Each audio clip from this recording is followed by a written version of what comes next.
एक पुरानी कहावत है कि दुश्मन का दुश्मन दोस्त होता है, लेकिन यह कहावत भारत, चीन और अमेरिका के मामले में बहुत फिट नहीं बैठती। भारत और चीन में दुश्मनी रही है और अब भी बहुत ज्यादा कड़वाहट है। अमेरिका और चीन में प्रतिद्वंद्विता है और अभी तो और ज्यादा चरम पर है। अमेरिका और भारत में ना तो ऐसी कोई दुश्मनी है और ना ही ऐसी कोई प्रतिद्वंद्विता। इसके बावजूद क्या चीन के खिलाफ अमेरिका भारत के साथ है? अमेरिका के लिए भारत कितना दोस्त है, इसे इतिहास में परखने की कोशिश करें या वर्तमान में, नतीजा बहुत आश्वस्त करने वाला नहीं रहता। भारत के 20 सैनिकों की मौत चीन और भारत की सीमा पर हुई। चीन ने इसके लिए भारत को ही जिम्मेदार ठहरा दिया। अमेरिका का बयान इतना सधा हुआ आया कि ना चीन को निराशा हुई और ना ही भारत को कोई खुशी। इतने मुश्किल वक्त में राष्ट्रपति ट्रंप ने H-1B वीजा की व्यवस्था को रद्द कर दिया। कहा जा रहा है कि ट्रंप के इस फैसले से सबसे ज्यादा प्रभावित भारतीय होंगे। अमेरिकी राष्ट्रपति डोनाल्ड ट्रंप ने ग्रीन कार्ड और विदेशियों को मिलने वाले वर्क वीजा H-1B पर लगी पाबंदियों को साल के अंत तक के लिए बढ़ा दिया है। आंकड़े बताते हैं कि इसका सीधा असर भारतीयों पर सबसे ज्यादा पड़ेगा। US citizenship and immigration services के डेटा के मुताबिक 5 अक्टूबर 2018 तक 3,09,986 भारतीयों ने इस वीजा के लिए आवेदन दिए थे। ये संख्या दुनिया के किसी भी देश से ज्यादा है। दूसरे नंबर पर चीन आता है, जहां के 47,172 लोगों ने इस वीजा के लिए आवेदन दिया।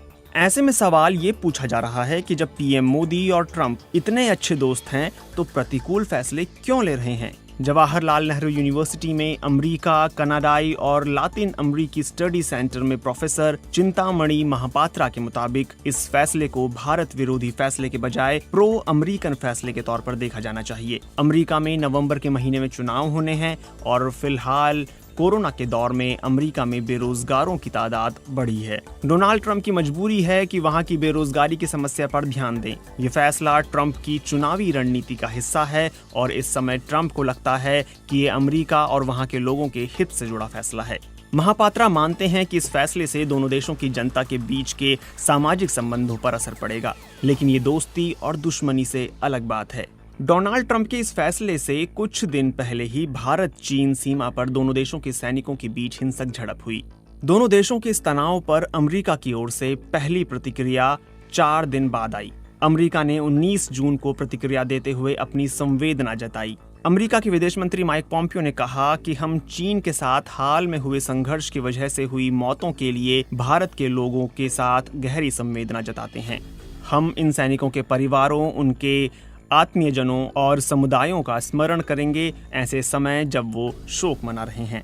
इसके बाद आए ट्रंप के बयान से भी वो आक्रामकता गायब दिखी जिसकी भारतीयों को उम्मीद थी। उन्होंने बस इतना कहा कि ये बहुत मुश्किल परिस्थिति है, हम भारत से बात कर रहे हैं, हम चीन से भी बात कर रहे हैं। वहाँ उन दोनों के बीच बड़ी समस्या है, दोनों एक दूसरे के सामने आ गए हैं और हम देखेंगे कि आगे क्या होगा। हम उनकी मदद करने की कोशिश कर रहे हैं। ये ऐसी ही मदद की पेशकश थी जैसे भारत पाकिस्तान संदर्भ में वो कई बार पहले भी दे चुके हैं और जिसे भारत ठुकराता रहा है। चिंतामणि महापात्रा के मुताबिक डोनाल्ड ट्रंप दुनिया के सभी इलाकों से अपनी सैन्य उपस्थिति हटाना चाहते हैं। अमेरिका और चीन के बीच ट्रेड वॉर के बावजूद दोनों देशों के बीच व्यापार हो ही रहा है। चीन अमेरिका की आर्थिक जरूरत भी है। रही बात भारत की, तो महापात्रा कहते हैं कि भारत ये जानता है कि अमेरिका सब कुछ छोड़कर भारत का साथ देने नहीं आएगा, अगर परिस्थितियां बिगड़ती भी हैं तब भी। वैसे भी अमेरिका ऐसा करने वाला नहीं है, लेकिन इतना जरूर है कि अमेरिका चीन को अपना प्रतिद्वंदी जरूर मानता है और समय समय पर दूसरे तरीकों से इसका एहसास चीन को कराता रहता है। इतिहास में देखें तो यह ऐतिहासिक तथ्य है कि साल 1962 के युद्ध में अमेरिका ने भारत की मदद की थी। अमेरिका के सामने 1962 में चीन की ताकत कुछ भी नहीं थी। जब चीन ने भारत पर हमला किया, उसी वक्त अमेरिका क्यूबा मिसाइल संकट का सामना कर रहा था। सोवियत संघ ने क्यूबा में मिसाइल तैनात कर दी थी और एक बार फिर से परमाणु युद्ध की आशंका गहरा रही थी। तत्कालीन प्रधानमंत्री पंडित जवाहरलाल नेहरू उस वक्त अमेरिकी राष्ट्रपति जॉन एफ कैनेडी को बार बार पत्र लिख रहे थे कि वो मदद करें। नेहरू के अनुरोध पर राष्ट्रपति कैनेडी मदद के लिए तैयार हो गए थे, लेकिन जब अमेरिका का सपोर्ट पहुंचा उससे पहले ही चीन ने अपने कदम पीछे खींच लिए। ऐसे में अमेरिका के लिए कुछ बाकी नहीं रह गया था। लेकिन ऐसे भी उदाहरण मिल जाएंगे जब अमेरिका को भारत से जरूरत पड़ी तो डरा धमका कर उसने अपना काम निकलवा लिया। ताज़ा मिसाल हाइड्रोक्सी क्लोरोक्विन की है। जब भारत से दवा मांगने के लिए ट्रंप ने दोस्ती का हवाला दिया और कहा कि मैंने भारत के प्रधानमंत्री मोदी से बात की है। भारत बड़ी मात्रा में हाइड्रोक्सी क्लोरोक्विन बनाता है। भारत ने उस समय इस दवा के निर्यात पर रोक लगा रखी थी, लेकिन ट्रंप को जरूरत पड़ी तो भारत ने निर्यात से प्रतिबंध हटा लिया।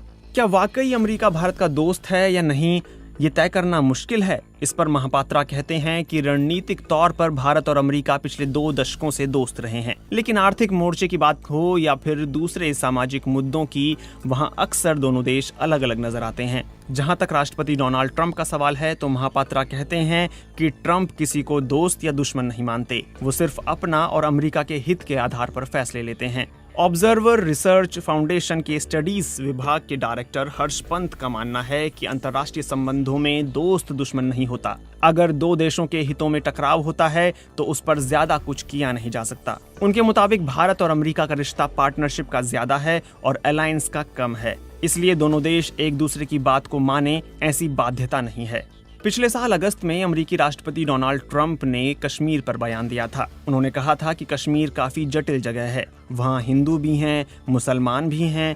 मैं यह भी नहीं कह सकता हूँ कि वो साथ में शानदार ढंग से रह पाएंगे। ऐसे में जो मैं सबसे अच्छा कर सकता हूँ वो यह है कि मैं मध्यस्थता कर सकता हूँ। उनका ये बयान भारत सरकार के अनुच्छेद 370 खत्म करने को लेकर आया था। ट्रंप ये जानते हैं कि भारत कश्मीर के मुद्दे पर तीसरे पक्ष की मध्यस्थता स्वीकार नहीं करता। बावजूद इसके उन्होंने इस तरह की पेशकश की। उनकी ये पेशकश खुद अमेरिकी नीति के बिल्कुल उलट थी, जिसके तहत अमेरिका कश्मीर को भारत और पाकिस्तान के बीच द्विपक्षीय मसला यानी भारतीय संवेदनाओं के साथ देखता आया है।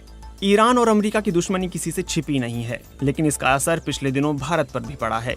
2015 जुलाई में ईरान और संयुक्त राष्ट्र सुरक्षा परिषद के 5 स्थायी सदस्यों के बीच परमाणु समझौता हुआ था। अमेरिका के तत्कालीन राष्ट्रपति बराक ओबामा ने समझौते के तहत ईरान के परमाणु कार्यक्रम को सीमित करने के बदले में प्रतिबंधों में राहत दी थी। लेकिन मई 2018 में ईरान पर ज्यादा दबाव बनाने के लिए अमेरिकी राष्ट्रपति डोनाल्ड ट्रंप ने ये समझौता तोड़ दिया। 2018 में अमेरिका ने भारत से कहा है कि वो ईरान के साथ अपने संबंधों की समीक्षा करे और ईरान से तेल का आयात पूरी तरह बंद कर दे। भारत चीन के बाद कच्चा तेल खरीदने वाला दूसरा सबसे बड़ा खरीदार है। वहीं ईरान अपना 10% तेल निर्यात सिर्फ भारत को करता है। ईरान के अलावा इराक और सऊदी अरब से भी भारत तेल खरीदता है, लेकिन अमेरिका ने इस पर रोक लगा दी है। इस साल फरवरी में ट्रंप के अहमदाबाद दौरे से ठीक पहले कांग्रेस ने नरेंद्र मोदी सरकार से यही सवाल पूछा था। उन्होंने केंद्र सरकार पर आरोप लगाते हुए कहा था कि मोदी सरकार ने अमेरिकी प्रतिबंधों के बाद ईरान से सस्ते दामों में तेल खरीदना बंद कर दिया, जिससे भारत में तेल के दाम बढ़ गए। यही बात भारत अमेरिका संबंधों के जानकार भी मानते हैं। अमेरिकी मामलों के जानकार हर्ष पंत की माने तो इस फैसले को केवल भारत के संदर्भ में देखना गलत होगा। इसका असर सभी देशों पर पड़ा, लेकिन हमें ये नहीं भूलना चाहिए कि चाबहार बंदरगाह निर्माण पर उस प्रतिबंध का असर नहीं पड़ा। दरअसल ये पूरा मामला ईरान और अमेरिका के आपसी रिश्तों की देन था, न कि भारत के प्रति दोस्ती या दुश्मनी से प्रेरित। चिंतामणि महापात्रा भी हर्ष पंत की बात से सहमत हैं। उन्होंने कहा कि ईरान पर लगे प्रतिबंधों का विरोध इसराइल के अलावा सभी देश ने किया था। ये बात और है कि इसका असर भारत पर नकारात्मक तरीके से हुआ। जहां तक तेल खरीदना बंद करने की बात है, इस पर हर्ष पंत कहते हैं कि वो दूसरे लॉजिस्टिक कारणों की वजह से भी भारत को बंद करना पड़ा। अमेरिका ने 5 जून 2019 को व्यापार में GSP जैसी चीजों पर भारत को शुल्क मुक्त आयात की सुविधा देनी बंद कर दी। इससे अमेरिका में 5.6 अरब डॉलर का भारतीय निर्यात प्रभावित हुआ, जिसमें रत्न, आभूषण, चावल, चमड़ा आदि शामिल हैं। GSP का मतलब है generalised system of preference list. आसान शब्दों में समझें तो GSP अमेरिका की व्यापारिक वरीयता की लिस्ट है। अमेरिका इस फैसले के बाद भारतीय निर्यातकों के उत्पादों पर 10% से ज्यादा शुल्क लगा रहा है। 1976 में GSP को अमेरिका ने लागू किया था, जो कि अमेरिका और दूसरे 120 देशों के बीच व्यापार में वरीयता देने का एक समझौता है। इसे लाया गया ताकि विकासशील देश अपनी अर्थव्यवस्था को बढ़ा सकें और अमेरिकियों को उन देशों से आयातित सामान सस्ता उपलब्ध हो सके। 2018 में भारत इस योजना का सबसे बड़ा लाभार्थी था, क्योंकि भारत ने लगभग 630 करोड़ डॉलर का सामान अमेरिका में निर्यात किया, जिस पर बहुत कम या ना के बराबर शुल्क लगा।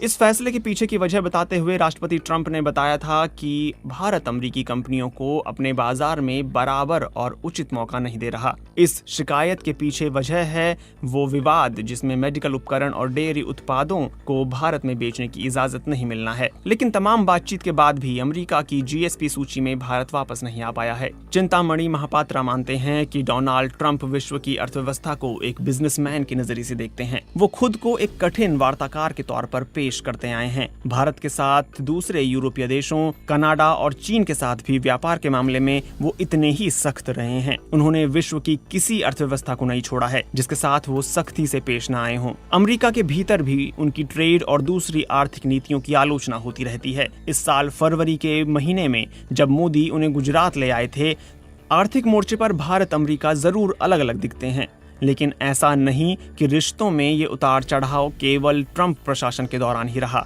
जानकार मानते हैं कि ओबामा और उससे पहले के राष्ट्राध्यक्षों के कार्यकाल में भी दोनों देशों के रिश्तों में ये उतार चढ़ाव चलते रहे। रक्षा सौदे हों या सुरक्षा क्षेत्र के दूसरे मामले, अमेरिका भारत की केमिस्ट्री बाकी सेक्टर के मुकाबले ज्यादा बेहतर है। 1971 में भारत पाकिस्तान के युद्ध के दौरान अमेरिका ने चीन के साथ निकटता के संदर्भ में मध्यस्थ की भूमिका ली और पाकिस्तान को सहयोग किया था। 1974 में इंदिरा गांधी के समय हुए परमाणु परीक्षण के बाद भारत का कद दुनिया में बढ़ा था। संयुक्त राष्ट्र सुरक्षा परिषद के 5 सदस्यों के बाद ऐसा करने वाला भारत पहला देश बन गया था। लेकिन परमाणु परीक्षणों की वजह से अमेरिका के साथ अगले 2 दशकों तक संबंधों में खिंचाव की नींव पड़ी। भारत के इस परीक्षण को जहां इंदिरा गांधी ने शांतिपूर्ण परमाणु परीक्षण करार दिया, तो वहीं दूसरी तरफ अमेरिका ने भारत को परमाणु सामग्री और ईंधन की आपूर्ति रोक दी थी। 1978 में अमेरिकी राष्ट्रपति जिमी कार्टर भारत यात्रा पर राष्ट्रपति नीलम संजीव रेड्डी और प्रधानमंत्री मोरारजी देसाई से मिले थे। उन्होंने भारतीय संसद को संबोधित भी किया। कार्टर ने परमाणु अप्रसार अधिनियम खड़ा किया और भारत सहित तमाम देशों के परमाणु संयंत्रों की जांच की मांग की। भारत के इनकार के बाद अमेरिका ने भारत से सभी तरह के परमाणु सहयोग खत्म कर दिए। 1998 में परमाणु परीक्षणों के बाद अमेरिका के साथ भारत के संबंधों में तनाव आया था। अमेरिकी राजदूत को वापस बुलाने के साथ राष्ट्रपति बिल क्लिंटन ने भारत पर आर्थिक प्रतिबंध लगाए थे, जिसके बाद 2001 में जॉर्ज बुश ने ये आर्थिक प्रतिबंध हटाए। 1999 में कारगिल युद्ध के दौरान क्लिंटन ने पाकिस्तानी प्रधानमंत्री नवाज शरीफ को वॉशिंगटन बुलाया। इसके बाद पाकिस्तान ने नियंत्रण रेखा पर अपनी सेना पीछे हटाई।